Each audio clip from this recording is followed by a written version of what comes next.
Hello, everyone. Yeah, it's been a bit. It's been, what, a year now? Sorry. I want to make more highly edited videos in the future, but truth be told, trying to make that Oscars video last time, I was getting, kind of like, what's the word? I was crunching a little, and it got me a little depleted, so kind of made me want to take a step back from highly edited stuff, at least with like a deadline. So I think for this year, I'm just going to be more loosey-goosey with the format.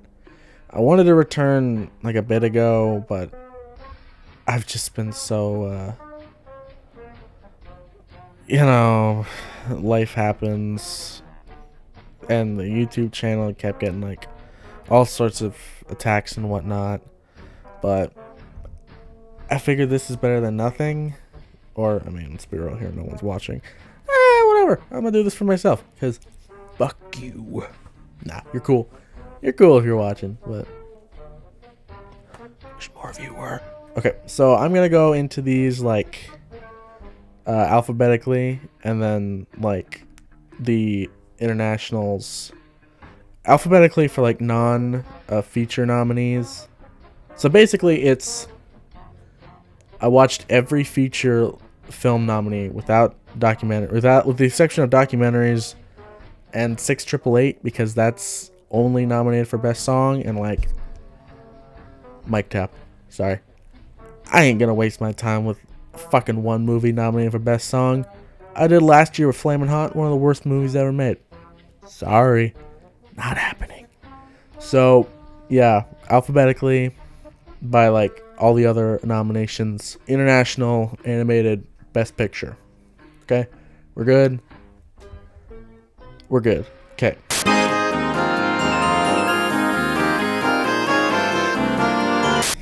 I wasn't as big a fan of this as most people were.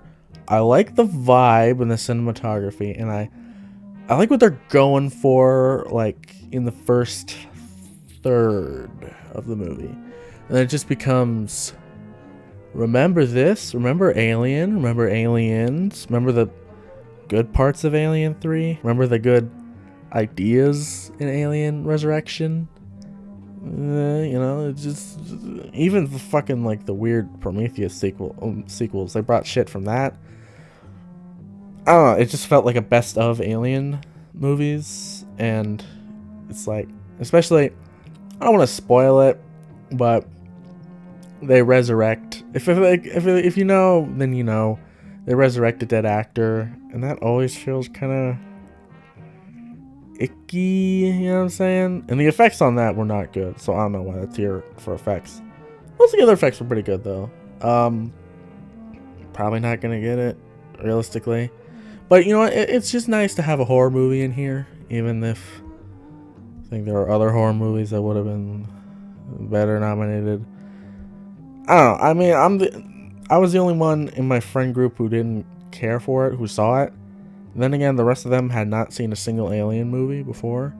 So if you're new to the franchise, I guess it's a good introduction movie. If you're aware of the franchise, though, it's just a best of. Though it's really frustrating because I like the beginning and I like what I was going for, and then it just became, remember this, remember that, remember this. Not awful, but I wanted it to be its own thing rather than member berries, you know. Remember, get away from her, you bitch. Yeah, I remember that. Also, by the way, for like the footage this year, I'm just putting the trailers in like 0.75% speed, so YouTube doesn't like auto copyright block it, which happened last year. Yeah, I want it to be more edited. Time is a fucking serial killer.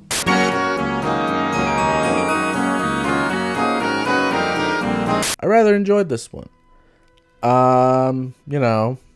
Obviously, he's a great subject matter. Well, I don't want to say that. it's Trump. It's the movie about Trump, but it was really well done, and I like the style. It felt very much like Succession. If you ever seen Succession, it's got that sort of like handy cam, documentary esque kind of way with the camera movement, and even Jeremy Strong's in it, and he's pretty much, I don't want to say he's playing the same character, but it's similar kind of vibes, you know. But yeah, I thought it was really well done, and you know, kind of like a, I don't know, sort of like a making of a monster type of thing. It's almost like Frankenstein in a weird sort of way, in a cosmic sort of way, yes. But yeah, I like it. It was well done. Sebastian Stan, he didn't do like a full-on Trump impression, which I did not want him to do. Okay, I love Trump impressions, most of the good ones. But it just would have been way too distracting, right? It's just like he's so distinct, but he got the mannerisms down like 100%. He didn't try to play the Trump character. He tried to play Trump the human, which is like him or not, he's a human being. But yeah, I was really well done. Yeah, and best actor for Sebastian Stan, I could see him getting this. Honestly, it was well deserved. Jeremy Strong, supporting actor. I'm probably not gonna get it, but it's definitely a worthy nomination.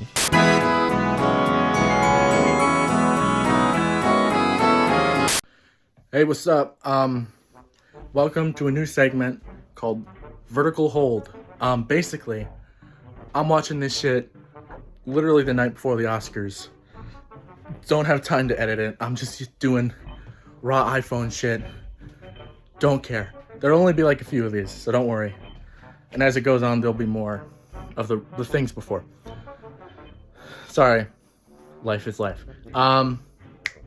Better Man was nominated for effects. The effects for the monkey or the ape, pretty good. Pretty damn good. You don't even think about it too much when watching the movie. You just got, I mean, obviously at first it's like, why is this guy an ape? But it transforms. The movie, it had a lot of good stylistic moments. You'll see when I'm talking about A Complete Unknown later on, when I'm talking about generic musical biopics. And structurally, it did kind of feel like that, but I feel like it stylistically evolved past that. It's a good movie. It's a worthwhile watch. Giving it like a 7 out of 10 just because it is a bit of generic musical biopic, but it does evolve the format a little further than others I've seen. Yeah, good time. Effects are great. It did not do that good here in America just because nobody knows who Robbie Williams is. I mean, I don't really know either. I still think he's an ape. Anyway, yeah, it's a good movie. This is a 7 out of 10.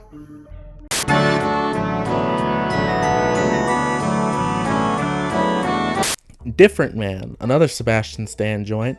Yeah, I like this one too. It had an interesting concept of like sort of identity and sort of like I don't know how to exactly describe it. I like the makeup in it, which is what it's nominated for, and like the face they give Sebastian Stan and how it matches Adam Pearson's real face. Although I got a theory in my brain that the Academy didn't know Adam Pearson's face was makeup or not makeup.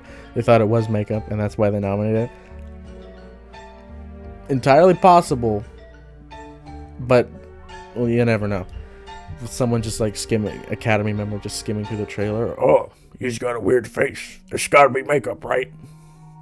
I don't know, but yeah, Adam Pearson, he did a good job. But he's just like the most charismatic guy ever, and then Sebastian Stan was like the most socially awkward guy ever.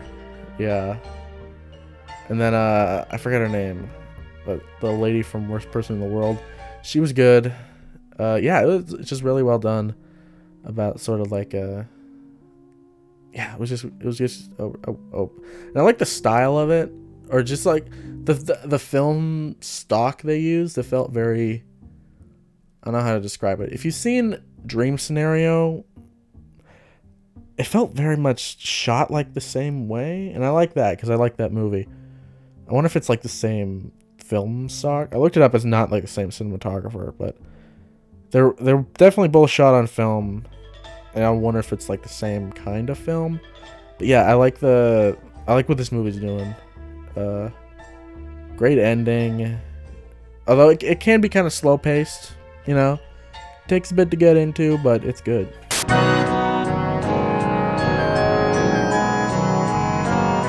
I have kind of mixed thoughts on this. I like just finished watching it. So basically, I kind of like the hand-to-hand combat in it. It felt nice. It was cool.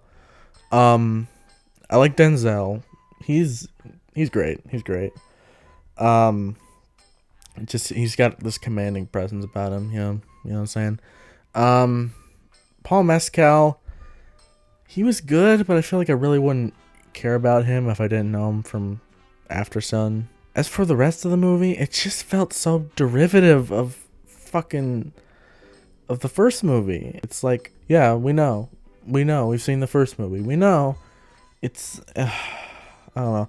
And the CGI, oh my god, the CG just looked so like weightless, lifeless. Like the first movie was 25 years ago. And by God, that movie still looks fucking good. And you know what? There was like almost no CG in it. I'm not sure. I'm sure there was some, but it was probably just to sweeten it. It wasn't so reliant on it. It's so dumb. Why? Just the very idea. Gladiator is quarter of a century old. Could you imagine if they did shit like this in the 90s? Like, they made fun of that idea in The Player. What do you got for me? Okay, here it is. The Graduate, Part 2. 25 years later, Ben and Elaine are married. Still, they've got a daughter who's just graduated from college. That's good. Young blood. 22, 23-year-old, like a Julia Roberts. Right. And Mrs. Robinson lives with them, who's had a stroke. Mrs. Robinson has a stroke, so she can't talk. It's going to be funny? Yeah, it'll be funny. With Dark a stroke? and weird and funny and with a stroke. Like, back then, that was just like, you know, a funny satirical joke. That's just fucking our reality. Every, like, big fucking blockbuster is like, you know, fucking Beetlejuice 2, Gladiator 2, Spaceballs 2. Spaceballs 2. They're making Spaceballs 2. Shrek 5. Minions 27. The Minecraft movie. Marvel Project X29A. Fuck, can we? You wonder? I watch, like, most of the movies I watch, I have to like explain to people what the hell they are, because most of the movies that are fucking made by Hollywood are just not good. It's true, but yeah, everyone fucking sees them. It's such a sadness. I don't know. It's enjoyable enough, but it's just the first movie again, but worse. Just watch the first movie. It's better. You get more or less the same experience. Every fucking movie that's ever been made is gonna get a fucking sequel. Truman Show 2. When's Truman Show 2? Where's Groundhog Day 2? Where's Forrest Gump 2? You know, like, what? Why are we doing this, Hollywood? Is it so much just have smaller movies with original ideas get wider distribution? Neon and A24 are doing that, and they're doing pretty good for themselves. Fucking, why can't these big companies just, I don't know, take fucking risks? Why do budgets have to be so big? Why do we have to keep making sequels to things that were already good and don't need sequels? Look, there's stories that need to be continued, and then there's stories that don't. It's just true. Some things just need to end. Support original ideas if they're out there. Otherwise, I don't know what the fuck you can do. By the way, I just want to say, this movie has some of the worst day for night I've seen in a long time in a movie. Like, fuck am I looking at? This does not, that, I can't even tell. It looks like they're trying to do day for night, but it looks so bad that it looks like they're not trying to do day for night. Like, I've seen fucking like the same amount of effort for day for night in fucking like movies with zero budget. Okay, I thought this was kind of fun. I found some old day for night stuff that I did for school, and it's about as on par with Gladiator II. So I think the lesson here is just don't shoot day for night, because it's always going to look bad, even if you're a big fucking studio, or if you have no budget. What are you even going for? Is that stylistic? Is it lazy? No matter what, it sucks.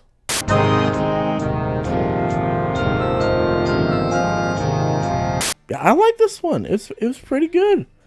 You know, nothing we haven't seen before as far as like, I don't know, very, very like kind of original Star Wars kind of thing where it's like, you know, gotta see the mentor, you know, destined for greatness type of thing.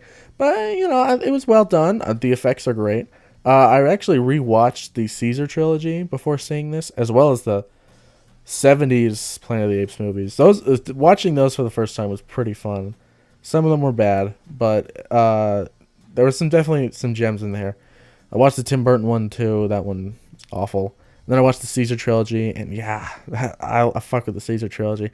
Caesar's definitely missed here, definitely, but it's still good. It's still got that apes-ness. It can be kind of slow paced, I'll admit it, but the effects are really good, and the story, and it's just, yeah, fucking apes together strong, man.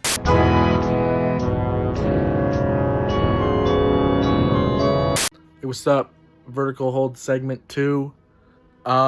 Just finished Maria. It was nominated for cinematography. It's pretty good.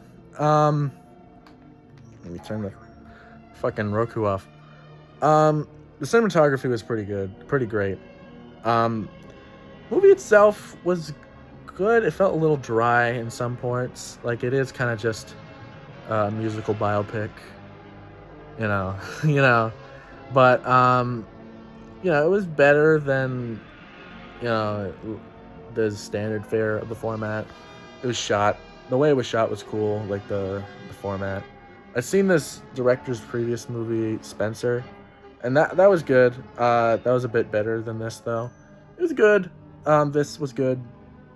Not great. I'd give it like a 7 out of 10. Maybe closer to a 6 and 8, but still good. Cinematography was great. Angelina Jolie was pretty good. Yeah, not too much else to say.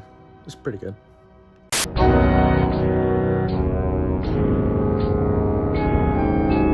Nosferatu. I'm a big gothic horror, classic horror fan. The original Nosferatu is one of my favorite movies. So fucking, of course. And Robert Eggers, come on. I was kind of worried going into it. I was like, this might not be, you know, but of course it was. I mean, yeah, come on. Yeah, fucking best cinematography, best production design, costume, hair, makeup, hairstyle. Oh yeah, I think it deserves all of them. I don't think it's gonna get all of them, but it's Nosferatu, man. Fucking Nosferatu. You will bounce on it crazy style. Anyway, yeah, I thought that Lily Rose Depp. I've only seen her in The Idol before this, and that was one of the worst things ever. She was good. Damn good. That was the one I was most impressed by. Everyone else, like, they did a good job, but it was like expected. Of course, Willem Dafoe's gonna be great. But Lily Rose Depp, I was shocked. Also, Bill Skarsgård. That did not feel like Bill Skarsgård at all. He totally transforms, and I'm so glad they didn't release like the design in the marketing. I don't know. That was just a cool thing to me. Like, yeah, like going into it blind, just like letting the design speak for itself. You know, that's so cool. That big old stash, though. I did have mixed feelings when I first saw it, but now it's kind of growing on me. I don't know. Is that a spoiler? I mean, the movie's out by now. You've probably seen memes. I fuck like it's for survival, as if it's the last sip of water I'll ever get. Ribs visible, eyes bloodshot, thrusting away. We smoking filtered crack, you stupid piece of shit.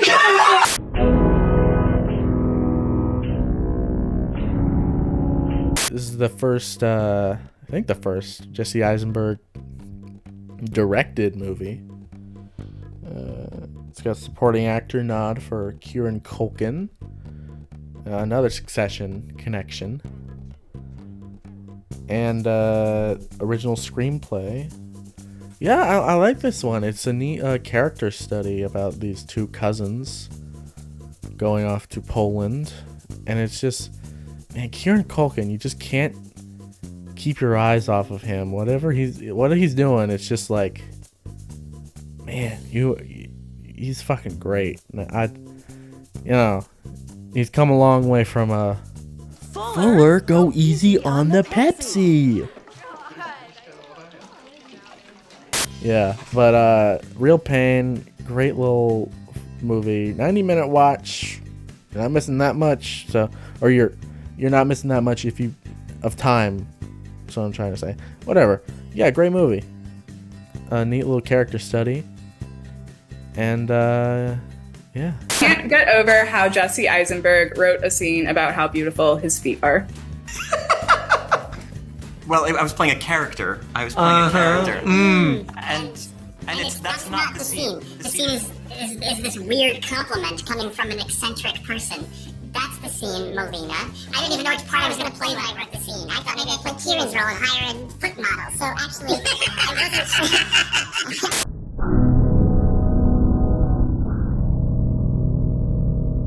Vertical Hold. Let's go. September 5. I was kind of bored. It was pretty boring. It's pretty boring. Like, the whole movie is just, we're like in this newsroom and we're like, oh, it's the Olympics. Let's look at this hostage situation that's going on at the same time. But it's like, we don't see anything. We don't feel any stakes. We don't know any of the characters. It's just so blah and generic. Why is this here for original screenplay? No idea. I didn't care for this movie. It was just kind of boring and blah. I don't know, like, I feel like nothing happened. It felt like nothing happened the whole movie. Fucking, I don't know, 4 out of 10. Closer to a 5 than a 3. It looked okay. Like, if you want a good version of, like, this, like, we're trying to get a live broadcast thing to work, watch Saturday Night, which is basically the same thing, except instead of a political thriller, it's a comedy about the first SNL sketch. Just watch that. It's funny. It's good. Don't bother with this. It's kind of boring.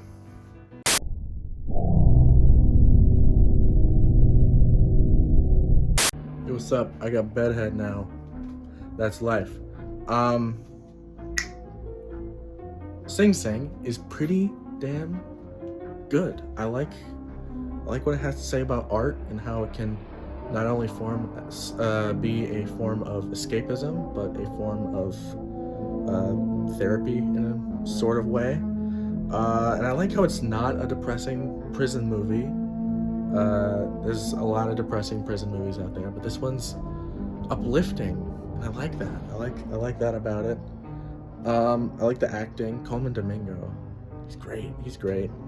And I like how they got real prisoners to play fictionalized versions of themselves. That was cool. That was a cool touch. I like that. There's a lot to love about this movie. One thing though, A24 fucked up that release date. This shit was supposed to come out like over a year ago, but I don't know what the fuck they did. Anyway, good movie. Check it out. 9 out of 10.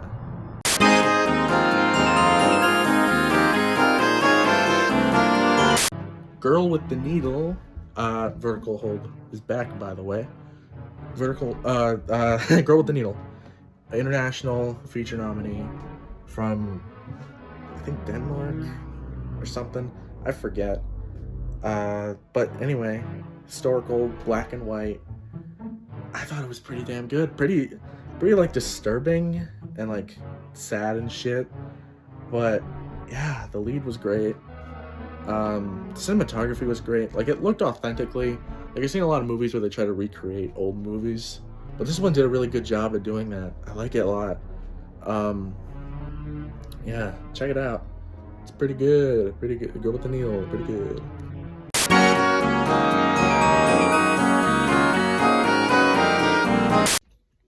Vertical Hold. Seed of the Sacred Fig is a Persian. I looked it up. It said Persian. It's a Middle Eastern Arabic movie. Well, the language is and where it takes place, but it says the official country is that released it is German. I don't know. Anyway, pretty good movie. Pretty neat political thriller. Like it's kind of like the good version of September 5. How it's like we're focusing on these main characters, but there's like a larger political thing going on around them. We're just focusing them, and it's like the good version of that. It does go on a bit long. It's like almost 3 hours. Did not need to be that length. But other than that, pretty good movie. Yeah, easily could trim some stuff out. Let's be real here. Good movie despite that.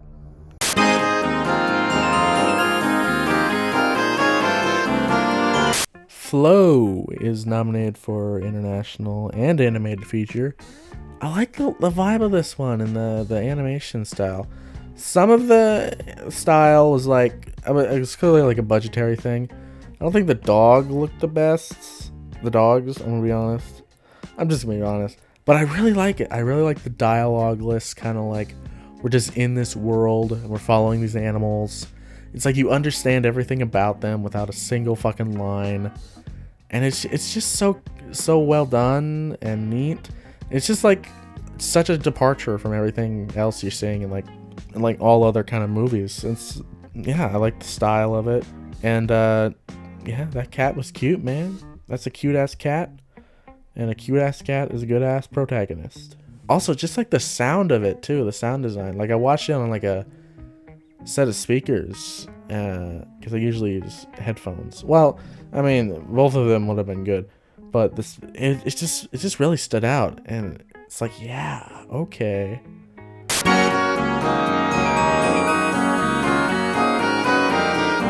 Inside Out 2. Honestly, when I first saw like the trailers and like the promotional material, I didn't think this would be good, but yeah, it was pretty good, pretty well done. You know, for like a modern day Pixar, it's not better than the original.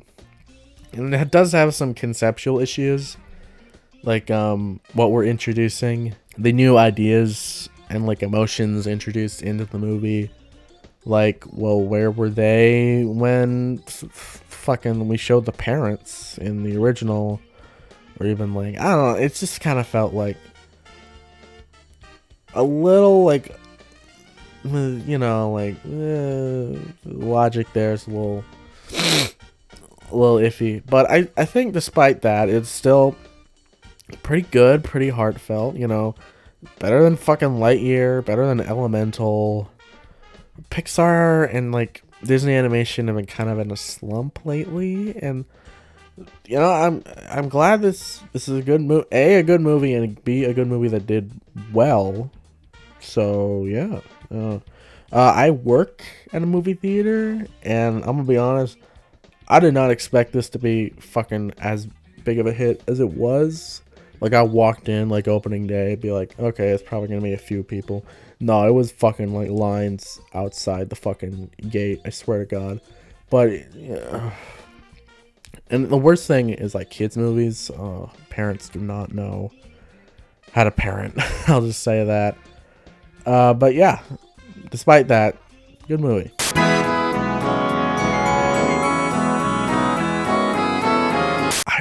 I really like it. It's adult animation, and not in the way that like Sausage Party or like Family Guy is. Well, I don't even want to throw Family Guy in there because Family Guy can be good, but you know, it's not like, you know, just like crass adult. Like, haha, we shed penis. Isn't that funny, Lois? Hey, Lois.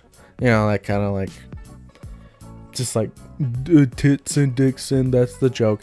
No. That does have some sexual stuff, but it's still a story for adults done in this stop motion style, and I really like the stop motion.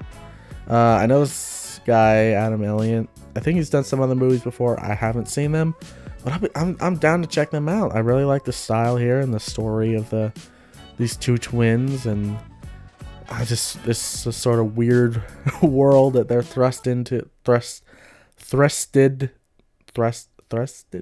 whatever.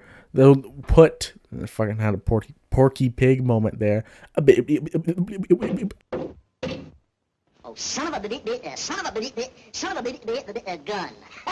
You thought I was gonna say son of a bitch, didn't you? And just like the total, like, I don't know, hopelessness, the hopelessness and the hope that the movie portrays is like, I don't know, it's like the highs, the really highs and the really lows.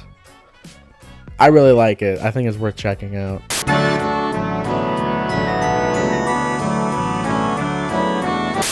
All right, this is the last vertical hold segment. The rest of them will be more, how they were in previous things. Wallace and Gromit, Vengeance Most Fowl. This is, I think, the first Wallace and Gromit movie I've seen in full. Like, I've seen clips throughout my entire life, so I get the basic vibe of Wallace and Gromit, but this is the first one I watched as a full movie. I was pretty good. I liked the animation style. Yeah, it was fun. Wallace and Gromit had a good dynamic, and the villain, the like, I forget what the penguin dude. Just the blank, like, beady eyes he had, and the Normbits. They're Normbots, but I read the subtitles as Norbit, and I was like, yo, Norbit, that's a movie. No, but the when they were like the evil Norbits, honestly, as a kid, I would kind of been freaked out by that with like the black eyes. But yeah, that was fun. I feel like I would have really enjoyed this movie as a kid. I still do like it. Not great, but pretty good. Pretty good time. Yeah, like a 7 out of 10. Closer to an 8 than a 6.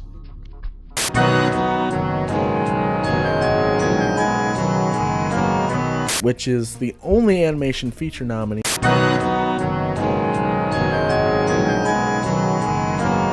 Which is the only animation feature nominee, other than Flow, to be nominated for multiple categories: sound and score. I really like the style of the movie and the story. I don't like it as much as everyone else likes it. I'm gonna be honest. It's not quite like Alien Romulus, where it's like, bruh. There's a lot I like about this movie. There's a lot I like. But there's some cliche story moments. We're just kind of have to be honest for ourselves. It's been a bit since I've seen it, so I can't specifically think of anything. But it's like, the ending was kind of cliched a little bit. Like, let's all work together. I don't know. But I still like it.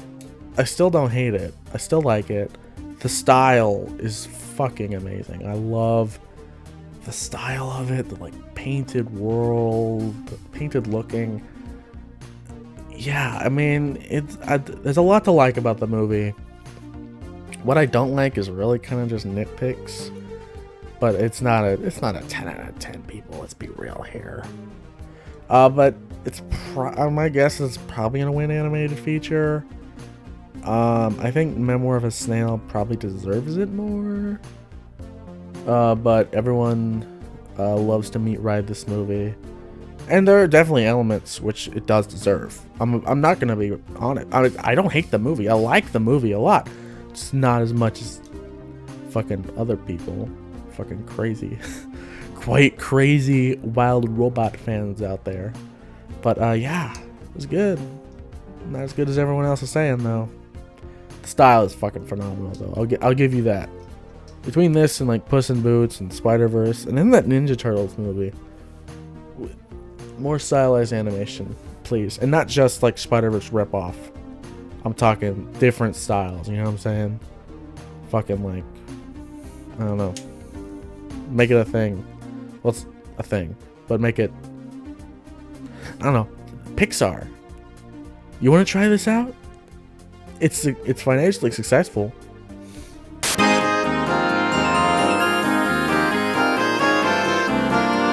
All right, now we're on to Best Picture. Anora is really good. I've been a fan of Sean Baker's work for a while. I've seen Tangerine, and I've seen, what's it called? Florida Project. I've seen those two. And I have yet to seen every other of his movies, including Red Rocket. But this is his newest. I actually caught this one at a film festival, which was a pretty cool experience. Tickets were expensive though, but it was like $90, which is like, it's expensive, but also like concerts and like plays are like way more. So I don't know, I didn't feel too awful about it. And plus, Sean Baker and Mikey Madsen were there, like doing a Q&A after the movie. So that was cool. And there's a free dinner included. I don't know. But anyway, the movie itself is really good. I really like the story of Anora and like her as a character and like this whole anti-Cinderella story going on there. And like, what is love? You know, that sort of thing. How in love can you be with someone, and you know, can love always be reciprocal? I don't know, it was just really fun. And it was also really funny. There's like the whole middle section of the movie is basically like a fucking Three Stooges short, kinda. But it was really good. And then the ending is sad, but it's just really good. I like Mikey Madsen. I've only seen her in Scream and the end of Once Upon a Time in Hollywood, and she gets lit on fire both times. Yeah, not in this one though. Maybe Anora 2, Igor's Revenge. Also, Anora is nominated for Best Picture, Best Actress for Mikey Madsen. I think she might win it, honestly. At least she'll be like a very close front runner. Best Supporting Actor for forget his name, but the guy who plays Igor. I just watched the movie. They said it. They didn't call him Igor, even though it's written Igor. Original screenplay and editing. Editing was really. I like the editing in that, especially like that montage in like the first act. Like it wasn't edited like a traditional montage, but it got the point across in the same way. I like that. Mikey Madsen, I thought she did a really good job. She might be my personal pick for Best Actress. Really good movie. Are there 3 words you can teach me to get into the Brighton Beach accent? How would you say hot dog normally? Hot dog. Okay, hot dog? Hot dog? Hot dog. Hot dog. No, that was too much.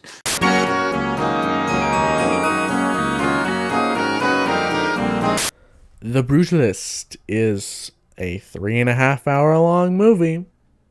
That's not all I have to say about it, but that was definitely a very intimidating thing for me. But it was just really well done. I really liked it. And I know I keep saying I really like it, but trust me, there's one movie that I really didn't like this year. You're gonna see which one it is, and you might already know.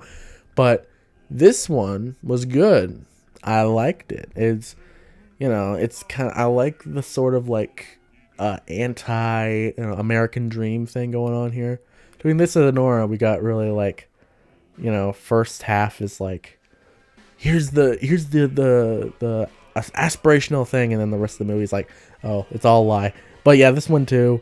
I like the Adrian Brody. He did a great job. And honestly, Guy Pearce. I don't know why. He really stood out to me.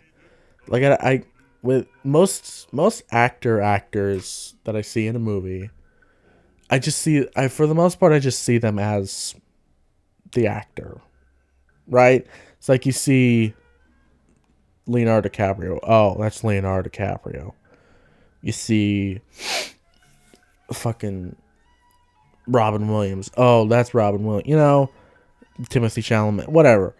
Guy Pearce. I thought it would be like that, but he really fucking transforms in this movie. And it's like, wow, I forget that's Guy Pearce. It's like, he did a really good job with, I forgot the character's name. But he did a really good job. And yeah, this whole movie is great. The cinematography is fucking off the charts. I fucking love cinematography in this. It might be my personal pick for cinematography. And it's probably going to win. I mean, the editing was good too. Production design was fucking great. Score, yeah, this movie was really good. The ending, like the first half of it was like really like we're building a momentum here, and then like the second half is kind of like more methodical, I'd say. So there is definitely like a difference, but I'm not gonna say it's bad. It's still really good. Yeah, I just like the movie, and everyone involved did like a great fucking job.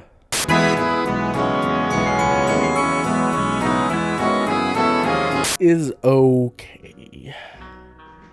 It, like, these musical biopics for me always kind of just feel like the same thing. I've seen Walk Hard. I know what you guys do to make all these movies feel the same. It ain't easy to walk to the top of a mountain. It's a long, hard walk. But I plan on walking. Oh, I'm gonna walk hard. I will walk hard. Walk hard. In all fairness, this one didn't feel like Walk Hard, but it still kind of felt kind of generic. It's got a director nomination, which I really don't think it deserves to be in there, especially when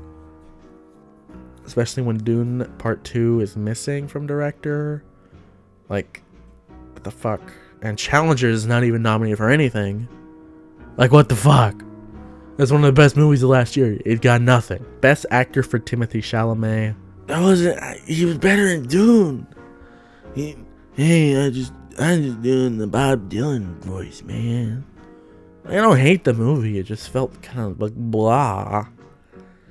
Like, it's just like, I didn't know much about Bob Dylan going into it. I really didn't leave with knowing that much more. The Academy, they just love these like generic musical biopics. And I don't get why. Like, I don't know. Yeah, not bad. Decent. Not Best Picture worthy, though.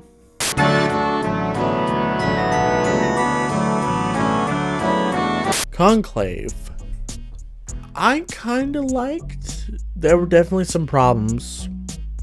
The pacing felt very methodical, which I can be into, but like it didn't really feel like it was building to that much. I'll be honest. But the production is like amazing. The acting is great.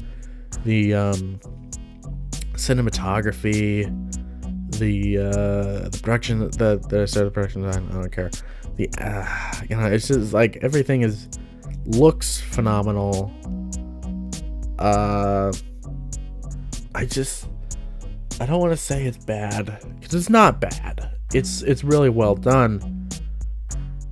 I just wish maybe it could have used like a rewrite or something. I don't know. It felt like it was a good movie, but a rewrite would have something would have worked, something to make it great on paper, like on paper, because you got everything production wise, but just pre-production, I don't know what they could have done. I'm gonna be honest, and I know a lot of people like this movie, so I'm just kind of like yelling at clouds here, but there's also some people who don't, and they kind of like, we kind of have the same opinion. Like, writing's not great. Like, it's just very like, we are the good Christians, they are the bad Christians, we will start a war. What does that mean?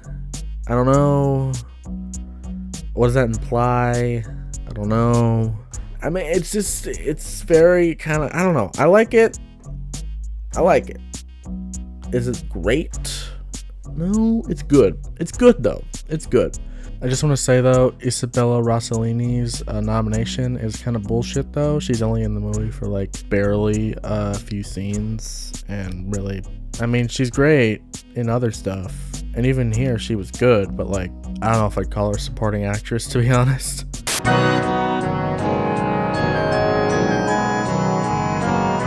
Dune Part 2 is peak. Y'all already know it. I actually read the Dune book before I watched this. Maybe it wasn't the best idea, because maybe I should have gone into the movie like blind first, so I would know the story less.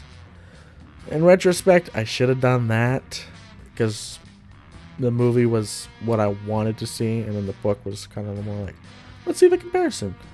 So yeah, I should have done it that way. And then kind of like going in with the book in mind, kind of, I don't want to say it like ruined it, but there were definitely some things they changed. It's like, why'd you change that? I don't know. But it was still really good. I mean, fucking Dune. This is the modern Star Wars. It might be even better. Like, everything that Star Wars was in 1977, 1980, and 1983. That's what Dune is. Like, there's no need for modern Star Wars. Just let Dune be Dune. That's all the Star Wars we need. Yeah, I mean, the effects, the fucking, the acting, it's just, everything is so good in Dune. Yeah, the production, of course, everything is fucking great. I don't get how it couldn't get, like, a score nomination. It's a little dumb to me. It's a little dumb. It's like, what the fuck? What? Oh, you reuse some music. Shut up. Yeah, it's Dune. It's probably not gonna get anything, though. Or barely anything. Just because, like, I don't know. I think it's the same reason why Challengers didn't get anything. It's because they technically were 2023 movies. They were done and edited in 2023. And actor-writer strike. They wanted a promotion, so they delayed them till like early this year. Which means by award season time, they're already forgotten. I tap the mic, whatever. The award season time comes a year later. They're already forgotten, which is really unfortunate and stupid. Like, what? Does the Academy have, like, a fucking... the memory of a goldfish? Like, you can't remember a movie that came out 10 months ago? You only, like, oh, what's the newest thing? Oh, fucking Bob Dylan biopic. Best Picture! Fucking Emilia Pérez, Best Picture. Boy, oh boy, are we gonna talk about Emilia Pérez.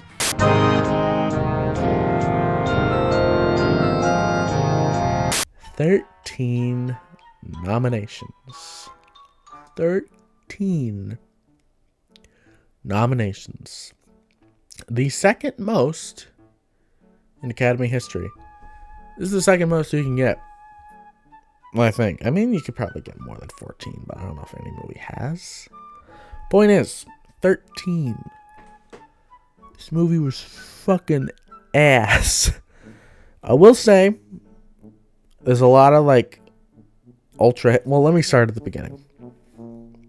I first heard about this movie because I love film festival movies, but I can barely afford to go to film festivals. Life is life.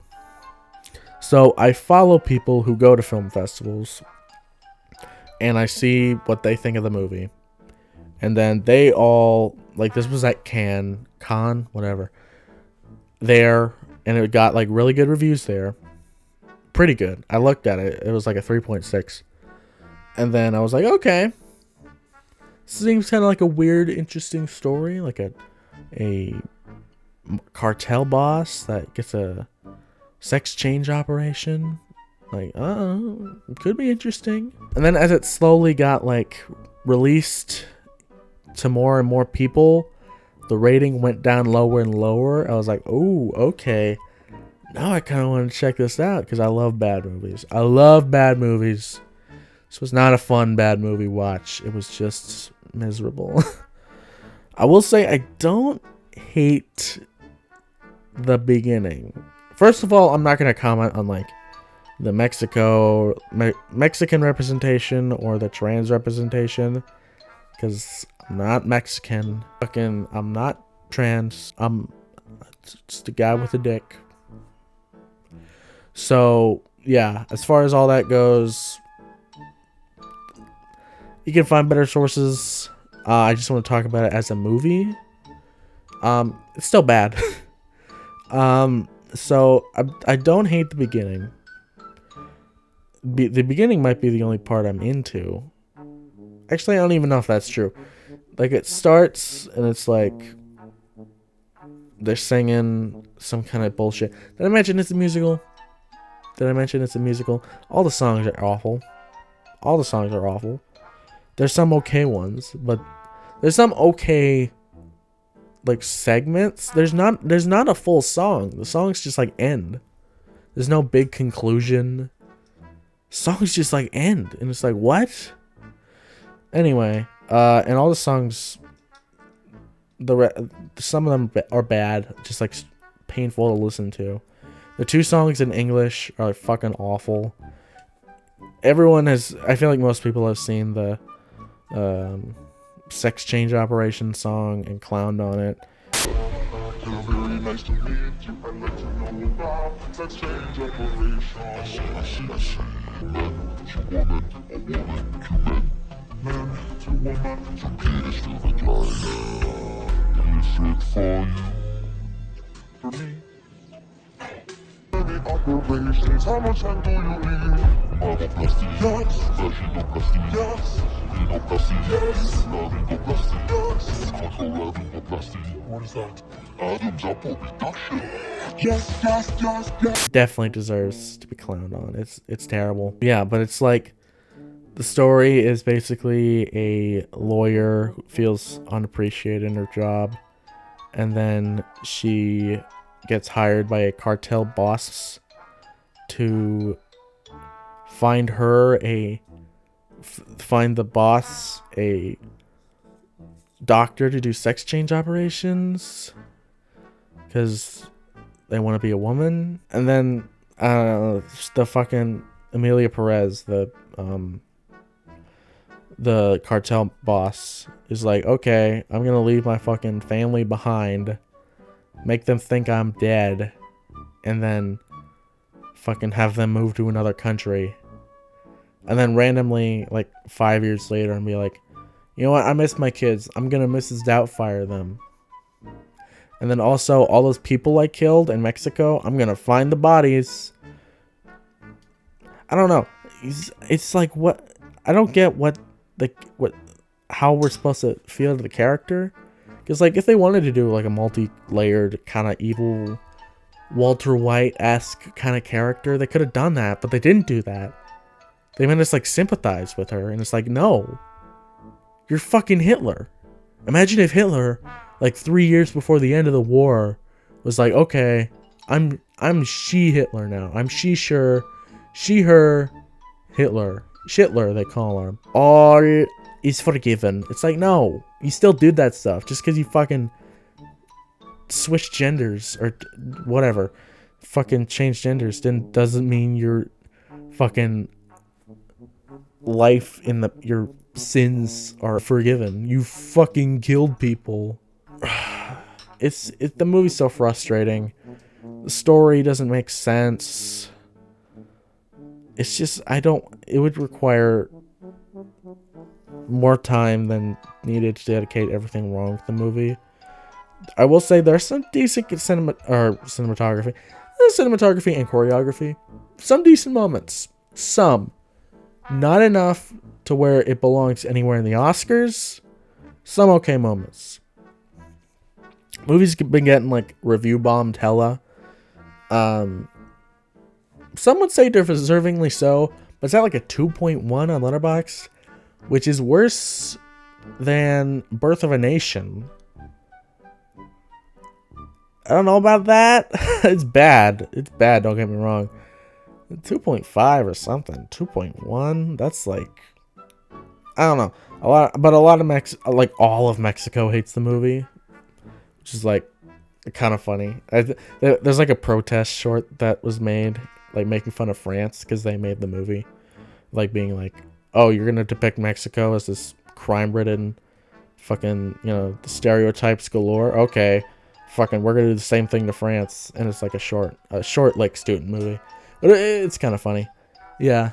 Emilia Perez, go fuck yourself.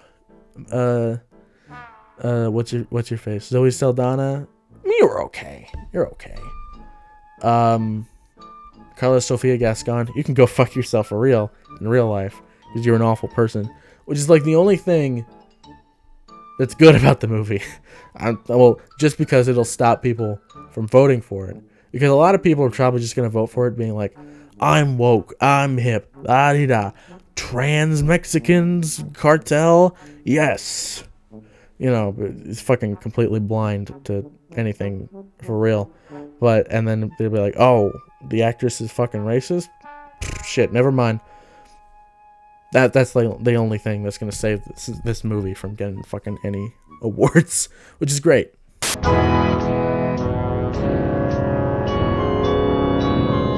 Okay, my hair is wet now, and I got a new lighting setup.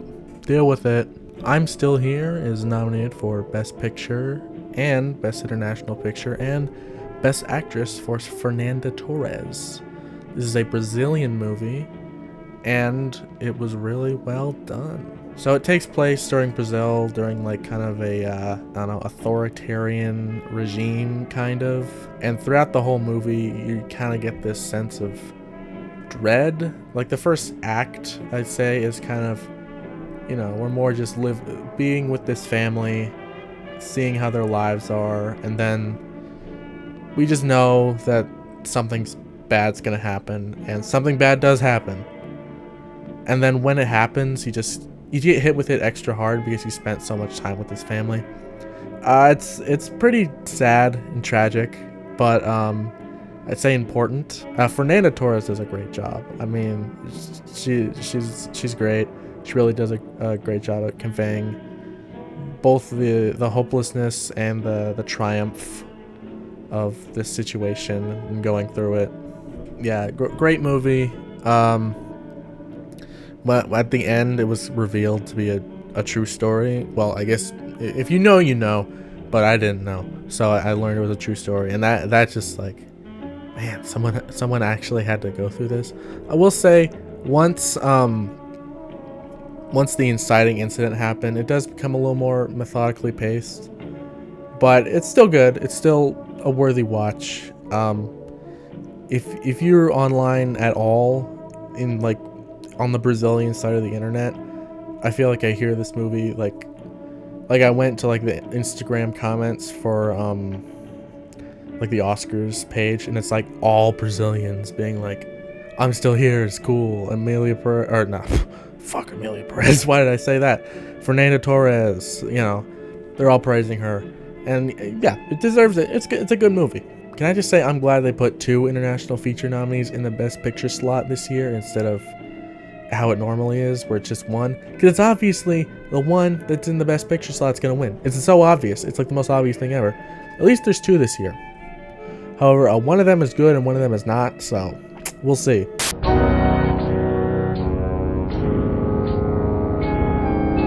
It it's really good and one of the most unique movies I've seen in recent times. The whole movie is basically pretty much in POV shots, and it's such a unique choice. I see a lot of like debate of whether that was a good or a bad choice. I really like it. It felt very unique, and it's like I like the approach. If I'm gonna rewatch it, I'm gonna rewatch it in VR. It deals with like racism during the pre-civil rights era, and so it's in like Florida. So there's a lot of like bad shit in the movie, as in like, I mean, not filmmaking wise, it's great. I love the sound design and the visuals, and the two leads were great. But I mean, like, subject matter wise, yeah, the fucking bad shit happens. But yeah, it was I really like it. Was really unique. It really should have got more than just Best Picture and Adapted Screenplay. Like, nothing for any of the technical awards. Are you shitting me? But yeah, really well done. Although I will say the release strategy for this was kind of fucked. Like, Amazon, why aren't you distributing this? Again, back to the fucking thing I was talking about during Gladiator II. Like, when they do fund no-budget movies, when it was rare, but when it happens, barely get any fucking distribution. It's so dumb. Nickel Boys, great movie. Probably not gonna win anything because the Academy's fucked. Should have gotten technical awards, but it didn't. But check it out when it's on Prime, I guess. Assholes racing by. Oh. Wow, you're so cool, dude. You must have a big fucking dick. Wow, dude. Oh my god, your car goes vroom like that. Oh my god. Let me suck your cock right now. Anyway.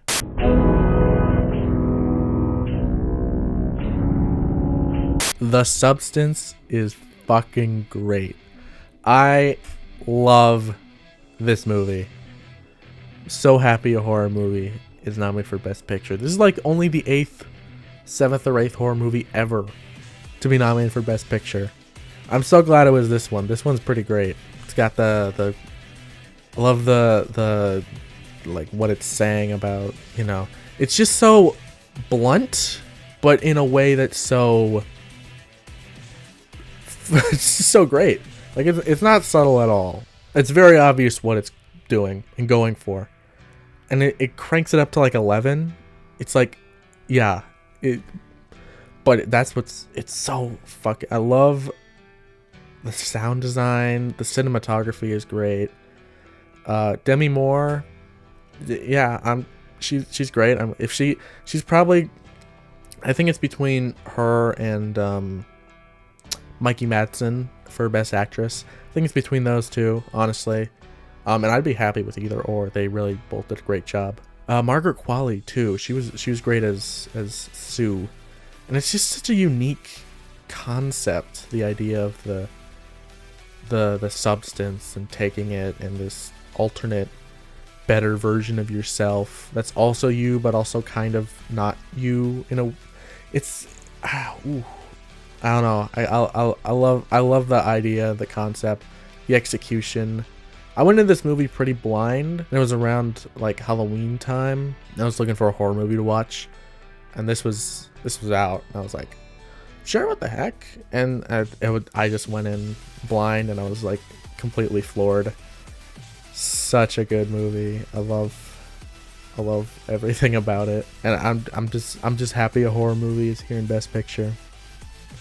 It's unironically part of history when a horror movie makes it into the Best Picture nominations. Like, literally, it happens fucking so rarely.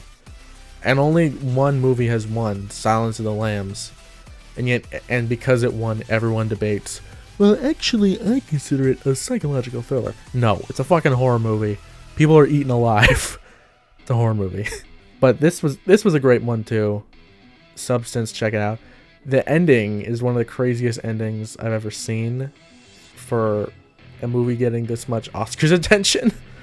It's so good. And a part of it is like, I watch a lot of fucked up horror movies, French extremism is the genre I would call this. Just because Coralie Varja is French. She did Revenge, now it's French. I mean, this movie technically isn't French, but it might as well. But movies like Titane, this very much feels like Titane. Titane? Whatever. The movie where the lady fucks a car. It feels like that. Well, both of those are body horror, but also like trying to say something about society. And that won the Palme d'Or, so it's clearly like there's something there to French extremism. But yeah, this is a really good movie. I love everything about it. It might be my favorite movie of the year. Maybe it's between this and Dune, honestly. I also appreciate this more because it's an individual work and not, you know, part of a franchise. But it's still really, I like this a lot. And I find it so funny. I saw this in a packed theater, which was great. I love that experience, especially for like original movies. Just seeing it in a, you know, crowded theater with everyone else. And then as soon as the movie ended, everyone like walked out, and there was like a couple next to me that were like, I don't know what the hell that was, or some shit. I don't know, but it was great. It's a really good movie.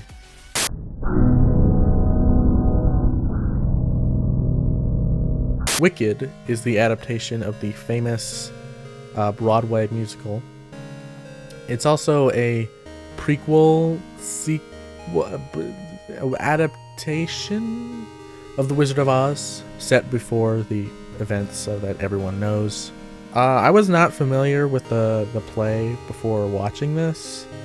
I know all I knew about it is it's the Wicked Witch of the West's good guy origin, and that's all I knew about it. And I know it like kind of originated or popularized rather the whole like, what if the bad guy was secretly good the whole time? Like that would later be repeated with like Maleficent and Cruella, shit like that. But yeah, this was good. I liked it. Great songs. It did go on a bit long. It's like 2 hours 40 minutes, and it's only part 1. I looked it up. The play is that same length with a 15-minute intermission. I don't know why they felt the need to stretch it out so long, but I don't know. It was good. Cynthia Erivo and Ariana Grande, they were both great.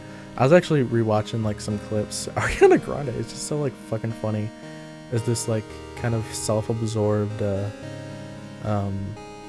character. You know, it's a funny movie. It's great. I like the songs a lot. Some of them are like stuck in my head, kind of. So it's the opposite of Emilia Perez. All the songs are good. One thing I don't like about the movie is the cinematography. It just looks so flat and like boring. This is Oz. Wizard of Oz fucking invented, popularized Technicolor. That great, like, oversaturated world of the original. It's so good, and then here it's just so flat and gray, and it's like, what? I don't get the choice to do that. Like, this is. It's a weird choice. I don't know. Bump up your TV saturation. That might fix it. But yeah, good movie. I just wish the cinematography was better, and I wish it wasn't so long, and I wish it wasn't just a part 1. Jeff Goldblum did kind of feel like Jeff Goldblum-y, you know, where it's just like he's playing himself. Then again, I could also say the same thing about Christopher Walken as the Emperor in Dune. Like, it just kind of feels like Christopher Walken. So I guess it's kind of the opposite of the Guy Pearce compliment I was saying earlier. Yeah, it's a good time. You know, it's a good like family movie. You know, it's like something anyone could watch. You know, throw it on for grandma, throw it on for like a 2-year-old. It's a good time. Songs are great. The performances are pretty good. just wish it wasn't so dull looking, and it wasn't almost 3 hours for part 1. Which I mean, people say, oh, what about Dune? Dune is like a 1,000-page book, and this is based on a play of the same length as part 1. I'm gonna look up how long, because I know there was a Wicked book. I'm gonna look up how long the book was. Okay, so the original book is about 400 pages. I feel like that's pretty average for books, for novels rather. I feel like that's pretty average for novels, especially ones that get movie adaptations.